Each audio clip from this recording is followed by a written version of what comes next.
کارمندان агентии назорати давлатии молия ва мубориза бо коррупсияи ҷумҳурии Тоҷикистон дар вилояти Суғ 11 ҳолати хизмати якҷоя бо хешону пайвандони наздикро дар вилоят ба қайд гирифтанд, ки ин амал хилофи моддаи 22 Қонуни ҷумҳурии Тоҷикистон дар бораи муқовимат бо коррупсия мебошад. 11 ҳолати хизмати якҷоя бо хешону пайвандони наздик дар соҳаҳои тандурустӣ ва маориф бештар ба қайд гирифта шудааст. Қонунвайронкунии мазкур асосан дар соҳаи беҳдошти замин ва обёрии маориф ва соҳаи тандурустӣ ба қайд гирифта шудааст. баъри бартараф намудани қонуншиканиҳои ҷойдошта ба анвони роҳбарони сохторҳои мазкур дастурҳои хатӣ ирсол карда шудааст, ки дар натиҷа 11 нафар аз вазифаҳои ишғолкардаашон озод карда шуданд. масъулини мақомоти назорати давлатии молия ва мубориза бо коррупсия дар соли 2020 512 адад ҷиноятҳои коррупсионӣ ва иқтисодии хусусияти коррупсионӣ доштаро ошкор намуданд, ки 182 ҳолаташро ҷиноятҳои вазнин ташкил медиҳад. маблағи зарар аз рӯи ҷиноятҳо 21,8 миллион сомонӣ буда то ба имрӯз 12,5 миллион сомонӣ рӯёнида шудааст. дар давраи ҳисоботӣ аз ҷониби кормандони раисат аз рӯи маводи парвандаҳои ҷиноятӣ, ҳуқуқвайронкуниҳои маъмурӣ, тафтишсанҷишҳои молиявӣ ба мақомотҳои иҷрои ҳокимияти давлатӣ, ҳифзи ҳуқуқ, ташкилоти муассисаҳо ва дигар корхонаҳои вилояти Суғ 424 адад пешниҳодҳо ҷиҳати бартараф намудани сабабу шароитҳои ба содир намудани ҷиноят ва дигар ҳуқуқвайронкунии хусусияти коррупсионӣ дошта мусоидат карда ирсол карда шудааст.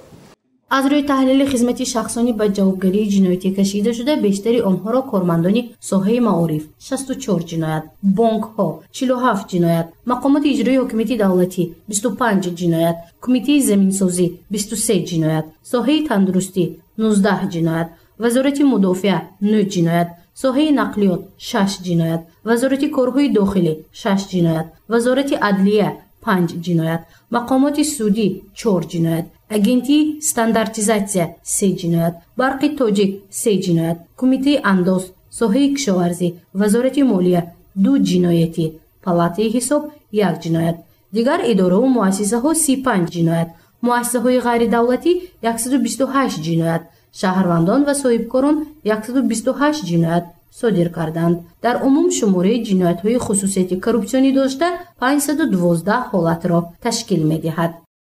182 ҷиноятҳои вазнин ба қайд гирифта шудааст, ки соли гузашта ҷиноятҳои вазнин 124 адад буд.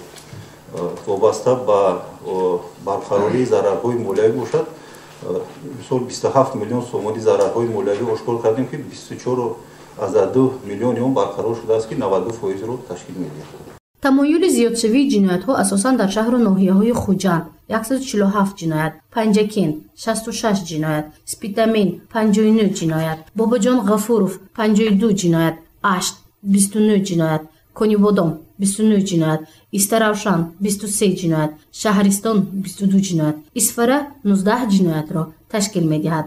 масалан парвандаи ҷиноятӣ нисбати раиси кумитаи замини шаҳри Гулистон Акбар Анварзода 12 ноябри соли 2020 бо моддаи 314 қисми 1 кодекси ҷиноии ҷумҳурии Тоҷикистон оғоз карда шудааст. зимни санҷиш муайян карда шуд, ки дар ҷамоати шаҳраки Адрасмон аз тарафи шаҳрванд худсарона ишғол намудани 198 метри мураббаъ қитъаи заминро ошкор карданд.